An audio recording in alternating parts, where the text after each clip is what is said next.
Welcome. In this tutorial, we'll explore the map and its key features. To get started, select Analysis and choose Vegetation Health. You can use Show Image and Show Subareas to explore the data in more detail.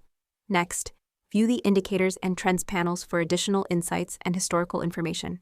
You can also review climate data to better understand current environmental conditions. Select Insights for a quick analysis of the location, or choose Actions to view recommended next steps. The AI assistant provides instant analysis and helps you better understand your location and its conditions. Select Assets to view all assets within the location. By selecting an asset, you can access additional details and create tasks related to it. The Crews feature shows crew coverage across the area, helping you monitor field operations.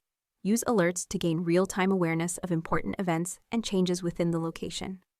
Finally, the Satellite Images feature allows you to view multiple indicators and monitor conditions across your location using satellite data.